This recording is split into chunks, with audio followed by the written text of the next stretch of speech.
né, o princípio da inércia da jurisdição. O juiz ele tem que se manter distante justamente para que haja credibilidade da parte dele.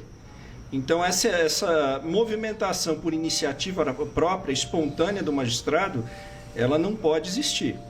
Aliás, falando já diretamente do seu caso, porque eu entendo que a pergunta foi dirigida justamente a esse ponto, um dos pontos que foram desvelados nas matérias do jornalista Glenn Greenwald na Folha de São Paulo foi justamente o escamoteamento dessa iniciativa, né, onde acionava-se o Tribunal Superior Eleitoral para provocar o Supremo Tribunal Federal, quando nas duas pontas nós tínhamos a mesma pessoa.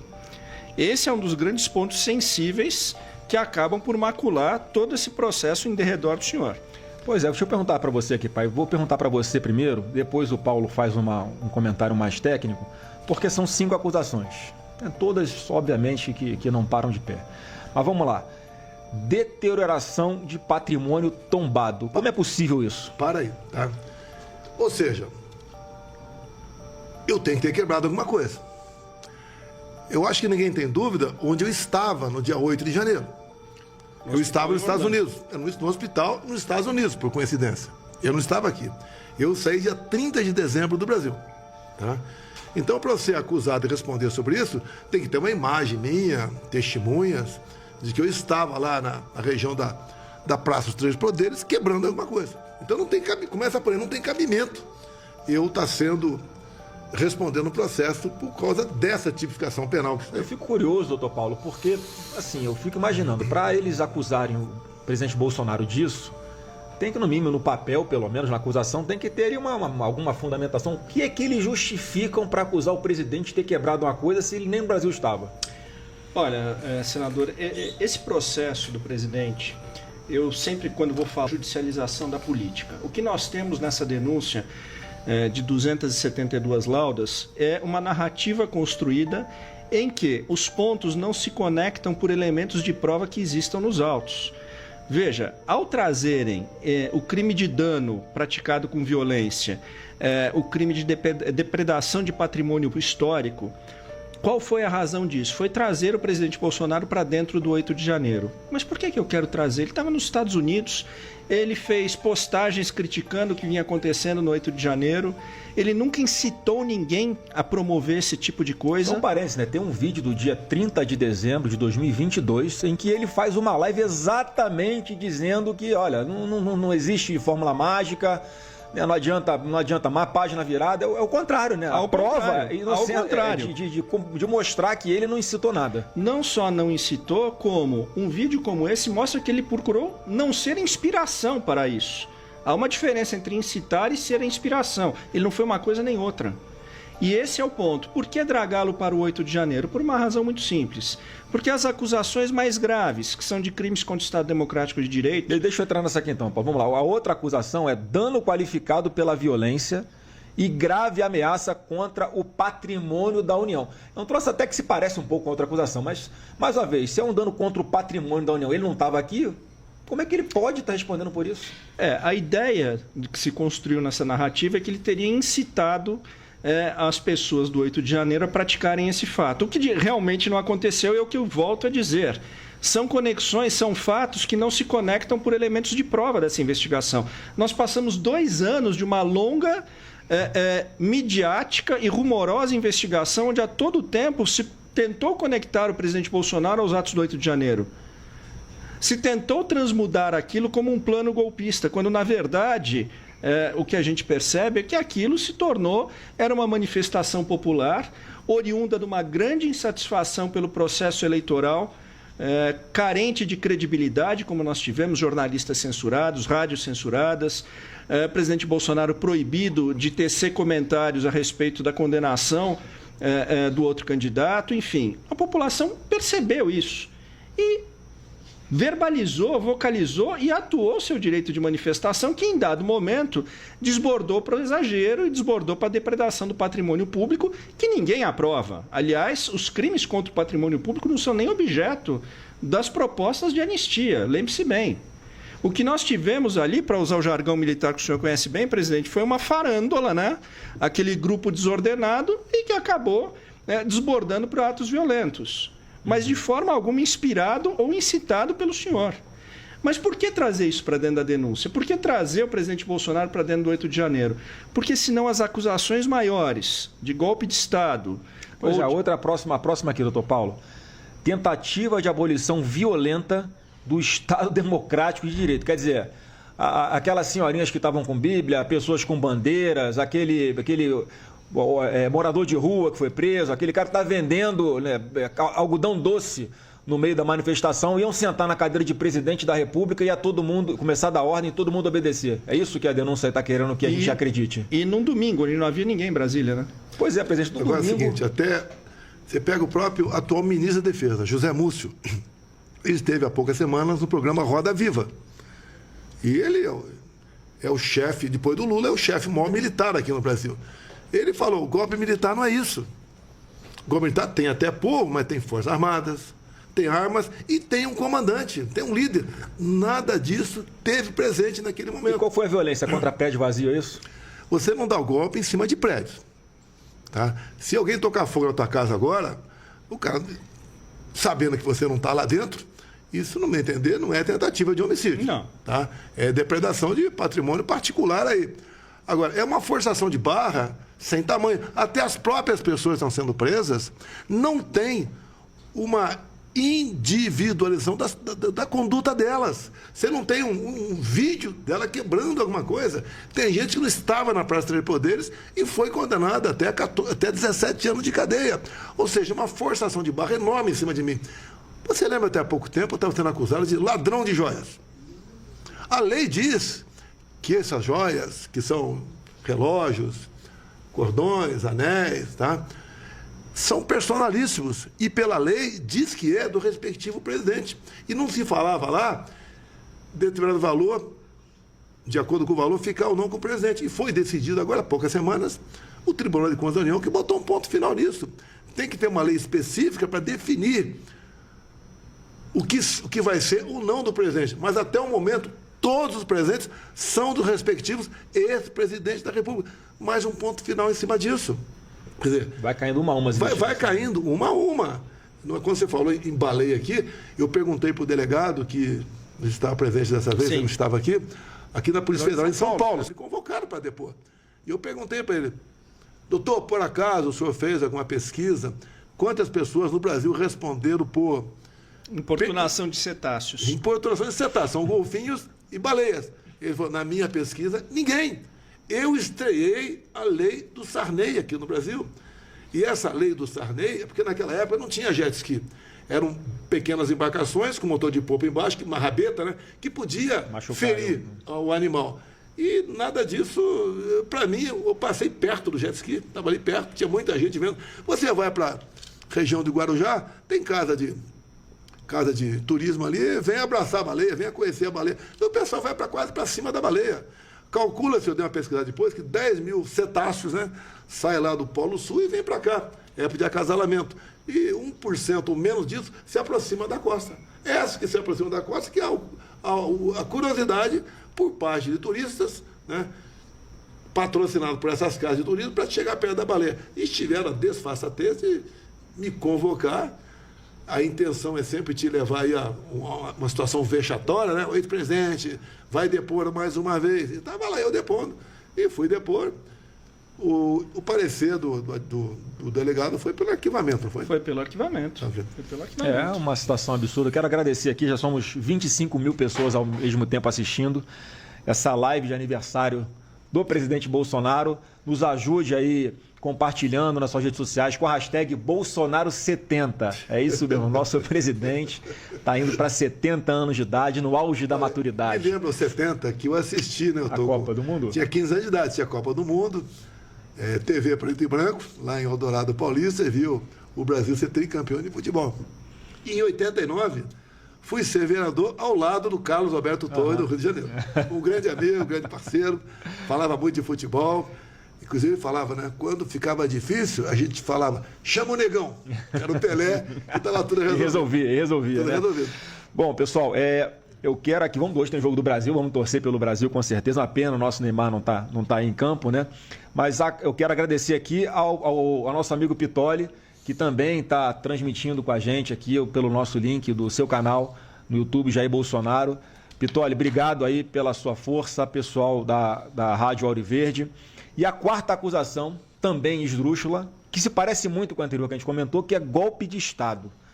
Mais uma vez, eu falo, inclusive a Defensoria Pública, doutor Paulo, acabou eu não sei se foi dentro de algum processo que ela está atuando na defesa de algum dos acusados, ela própria afirmou, que eu já falo desde o dia 1 também, que seria o crime impossível, porque simplesmente não tem as condições mínimas de o que foi feito aqui no 8 de janeiro resultar em alguém que tomasse o poder de qualquer forma. Mais uma vez, como é que consegue botar o Jair Bolsonaro numa tentativa de golpe, o cara lá na Disney? Inclusive foi engraçado, pai, rapidinho, ele foi para os Estados Unidos, eu tinha ido por coincidência também para Orlando, para passar o Réveillon lá, fui com meu sogro, minha família, né?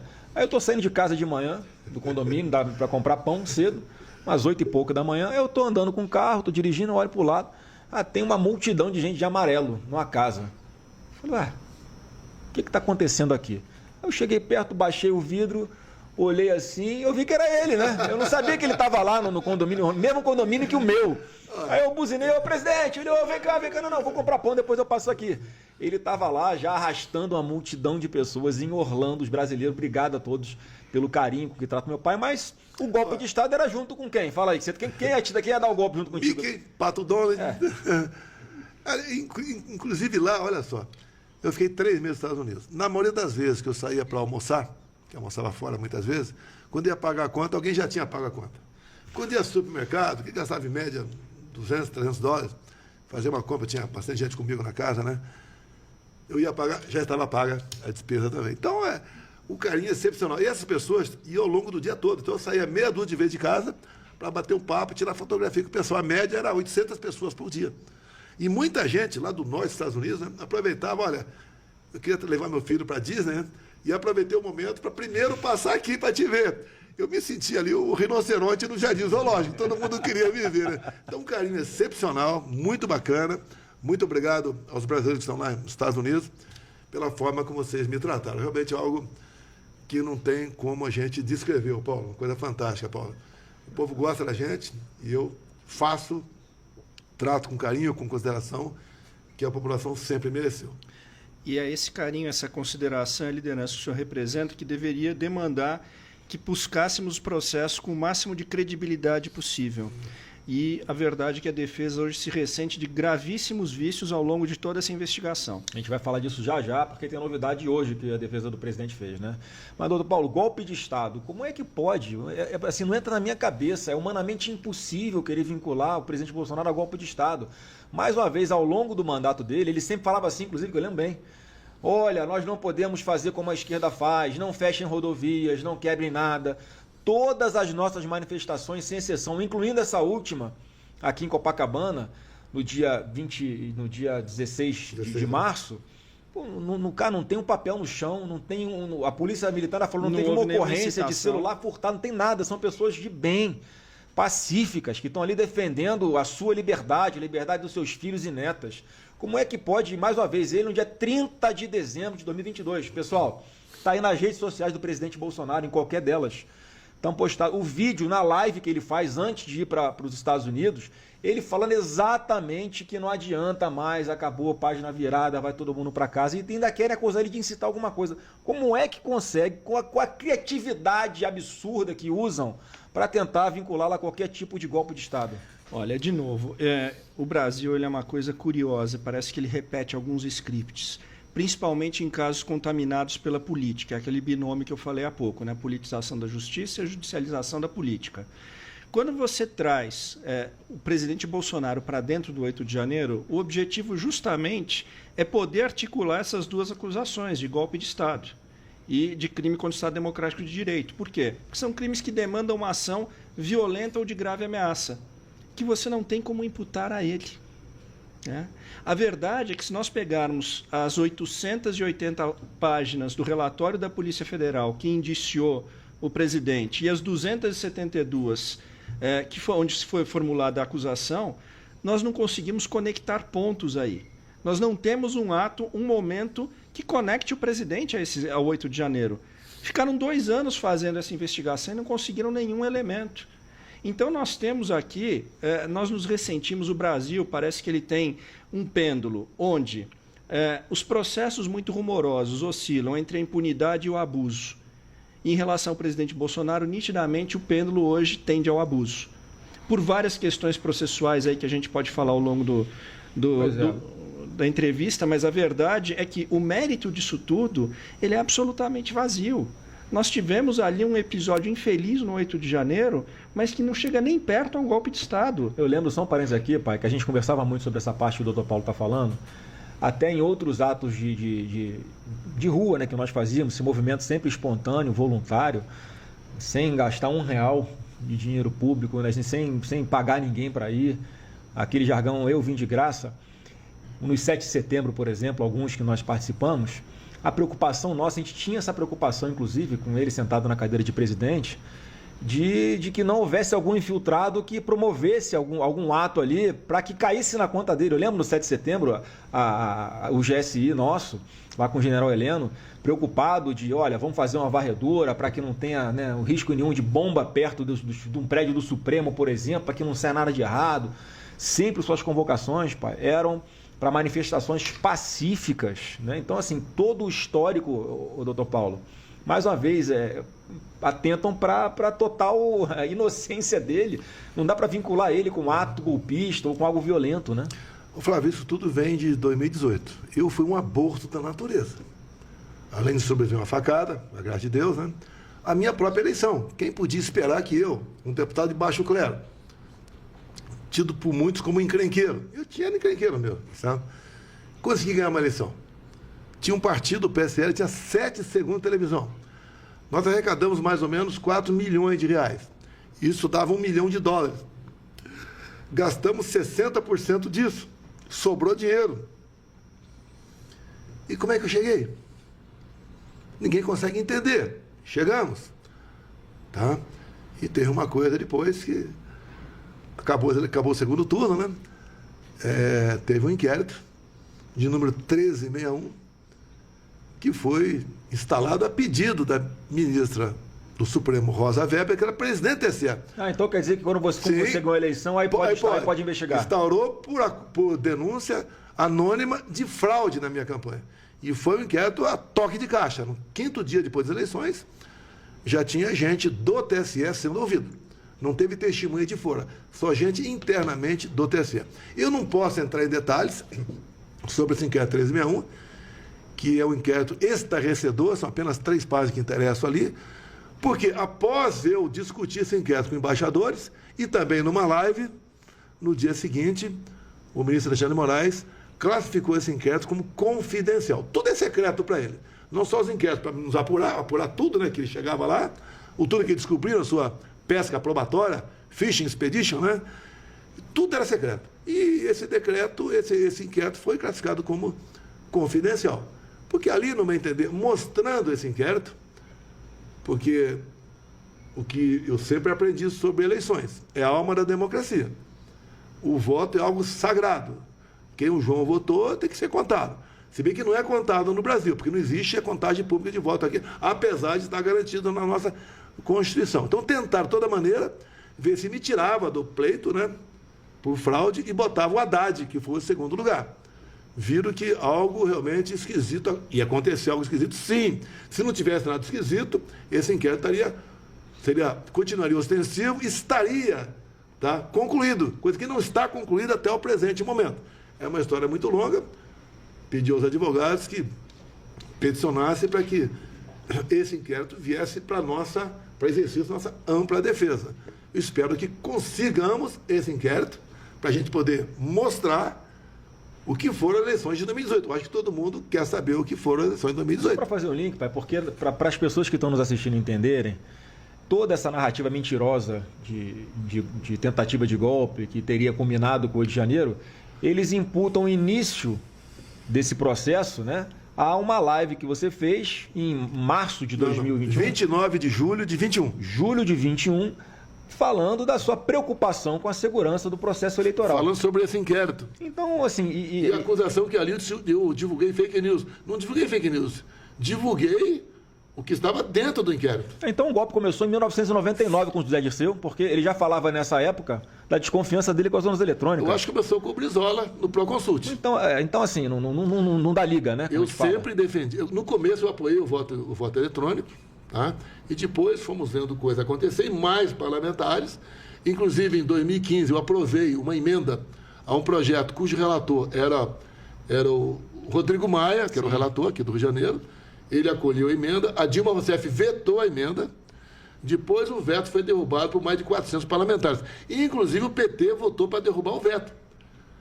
E daí, em 18, teríamos o voto impresso. O ministro Fux, que presidia o TSE, me convidou, eu fui no TSE, ele mostrou a nova urna para mim e falou que não tinha como comprar impressora para todas as sessões eleitorais.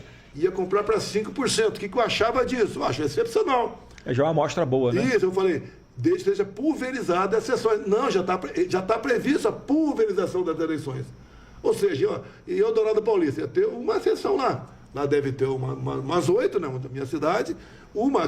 Aquela única com voto impresso não podia ser muito diferente das demais. Porque tem pesquisa que faz com 2.000 pessoas e no Brasil inteiro funciona, imagina com Então, o que aconteceu logo né? depois, ô Paulo, o Supremo Tribunal Federal, por provocação da senhora Raquel Dodge, chefe do MP na época, o Supremo, por 8-3, disse que o voto impresso era inconstitucional, porque o papel ameaçava, né, colocava em risco a segurança das eleições. O sigilo do voto que eles falaram. O sigilo do voto e segurança.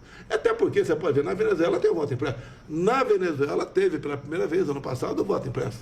Que foi possível, graças a isso. Só por isso. A história é muito longa, mas graças a isso, se plotar fraude... Não, se provou que foi fraudada a eleição. Por causa do raiozinho, do papelzinho do lado da urna eletrônica, não é isso? E o Maduro, quando aceitou o voto impresso, foi por imposição americana que eles queriam voltar a comprar petróleo da Venezuela.